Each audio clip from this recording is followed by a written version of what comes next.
سوال: امام احمد رضا خان رحمۃ اللہ علیہ کون تھے؟ جواب: امام احمد رضا خان رحمۃ اللہ علیہ 1856 عیسوی میں بریلی ہندوستان میں پیدا ہوئے۔ وہ ایک مشہور اسلامی اسکالر، فقیہ اور عالم دین تھے۔ ان کا لقب کیا تھا؟ ان کا معروف لقب اعلیٰ حضرت تھا۔ ان کا عقیدہ کیا تھا؟ ان کا عقیدہ اہل سنت والجماعت کا تھا، اور وہ خاص طور پر عشق رسول اور عقیدہ ختم نبوت پر زور دیتے تھے۔ ان کا فقہی مسلک کیا تھا؟ یہ حنفی مسلک کے پیروکار تھے۔ ان کے علمی مقام کی کیا اہمیت ہے؟ ان کا علمی مقام بہت بلند ہے، اور وہ اہل سنت والجماعت کے عظیم مجددین میں شمار ہوتے ہیں۔ ان کی پیدائش کس دن ہوئی؟ ان کی پیدائش 10 شوال 1272 ہجری مطابق 14 جون 1856 عیسوی کو بریلی ہندوستان میں ہوئی۔ ان کے والد کا نام کیا تھا؟ ان کے والد کا نام مولانا نقی علی خان تھا، جو خود بھی ایک بڑے عالم دین تھے۔ ان کی تعلیم و تربیت کس سے ہوئی؟ ان کے والد مولانا نقی علی خان رحمۃ اللہ علیہ اور دیگر مشہور علماء سے ہوئی۔ انہوں نے علم حاصل کرنے کے لیے کہاں کہاں سفر کیا؟ انہوں نے بریلی، لکھنؤ، رامپور اور دیگر شہروں کا سفر کیا اور وہاں کے مشہور علماء سے علم حاصل کیا۔ ان کی تعلیم میں کس علم کا زیادہ اثر تھا؟ ان کی تعلیم میں فقہ حنفی اور علم حدیث کا زیادہ اثر تھا، اور انہوں نے ان علوم میں زیادہ مہارت حاصل کی۔ ان کی علمی خدمات کیا تھی؟ انہوں نے قرآن و حدیث، فقہ اور عقائد پر بے شمار کتابیں لکھیں۔ ان کی کتاب فتاوی رضویہ بہت مشہور ہے۔ انہوں نے کتنی سال کی عمر میں پہلی کتاب لکھی؟ انہوں نے 13 سال کی عمر میں پہلی کتاب لکھی، جس میں اسلامی مسائل پر بحث کی گئی تھی۔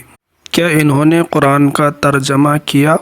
جی ہاں، انہوں نے قرآن پاک کا ترجمہ کنز الایمان کے نام سے کیا، جو اردو زبان میں بہت مقبول ہے۔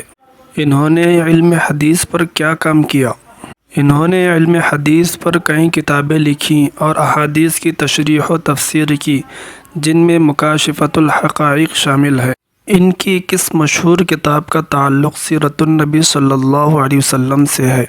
ان کی مشہور کتاب الدولۃ المکیہ بالمادۃ الغیبیہ سیرت النبی صلی اللہ علیہ وسلم پر ہے، جس میں انہوں نے سیرت کے مختلف پہلوؤں پر روشنی ڈالی ہے۔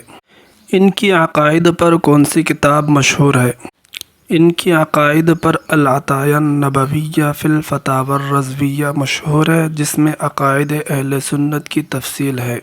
انہوں نے نماز کے بارے میں کون سی اہم کتاب لکھی؟ انہوں نے نماز کے مسائل پر حسام الحرمین کے نام سے کتاب لکھی، جس میں انہوں نے حنفی مسلک کے مطابق نماز کی تفصیلات بیان کی ہیں۔ ان کی فقہ حنفی پر کون سی کتاب اہم ہے؟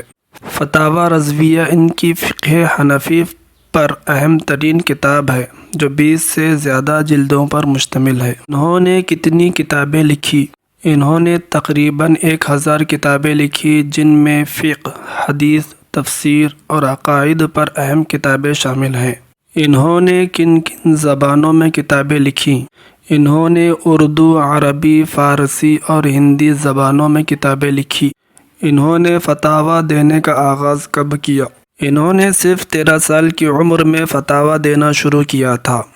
انہوں نے اپنے فتاویٰ کس معیار کے مطابق لکھے؟ انہوں نے اپنے فتاویٰ کو قرآن، حدیث اور اجماع امت کے مطابق لکھا اور ہمیشہ مستند حوالوں کا استعمال کیا۔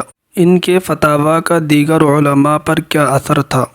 ان کے فتاویٰ کا دیگر علماء اور مسلمانوں پر گہرا اثر تھا، اور وہ ان کے علمی مقام کو تسلیم کرتے تھے۔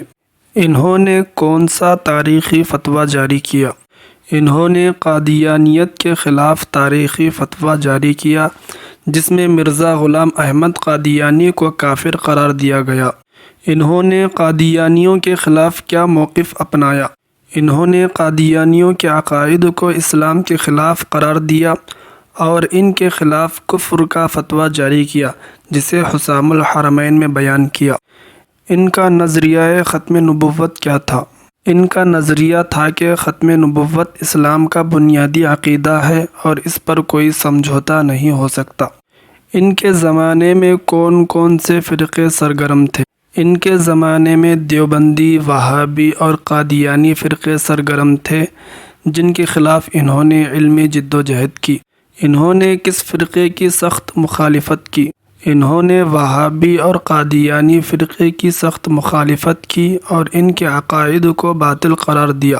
کیا انہوں نے دوسرے مذاہب کے علماء سے مناظرے کیے؟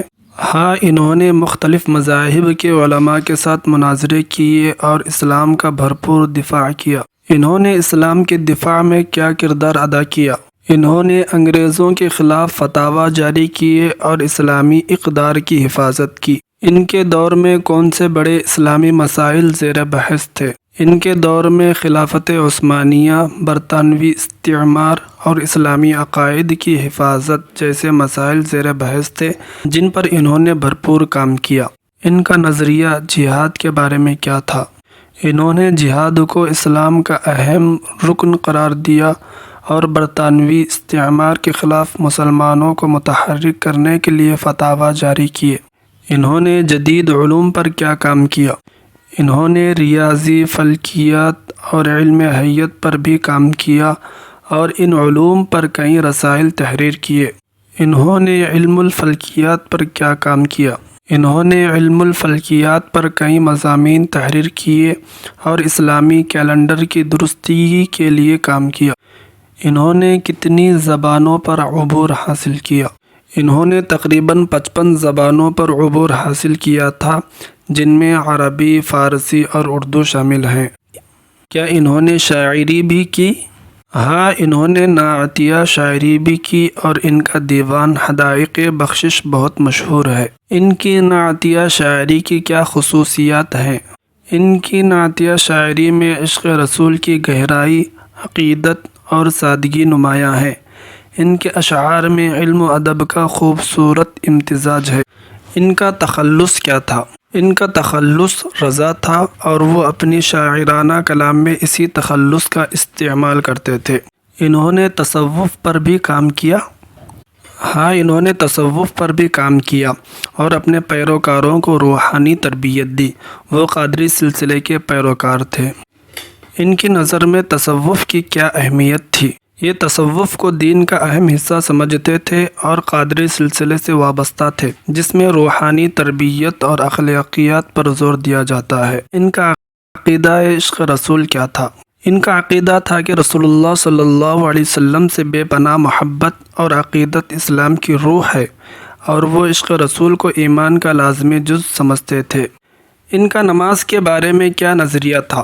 ان کا نظریہ تھا کہ نماز دین کا ستون ہے اور اسے باجماعت ادا کرنا واجب ہے۔ ان کے اخلاق کیسے تھے؟ یہ بہت متواضع، رحم دل اور سادگی پسند تھے اور ان کے اخلاق کا ہر شخص معترف تھا۔ ان کی تربیت کن علماء نے کی؟ ان کی تربیت بڑے علماء جیسے مولانا سید آل رسول مہروی اور مولانا شاہ آل مصطفیٰ رضی اللہ عنہما نے کی۔ انہوں نے حج کب کیا؟ انہوں نے 1905 عیسوی میں حج بیت اللہ کی سعادت حاصل کی اور وہاں کئی مشہور علماء سے ملاقاتیں کی۔ انہوں نے حج کے دوران کون سی مشہور شخصیات سے ملاقاتیں کی؟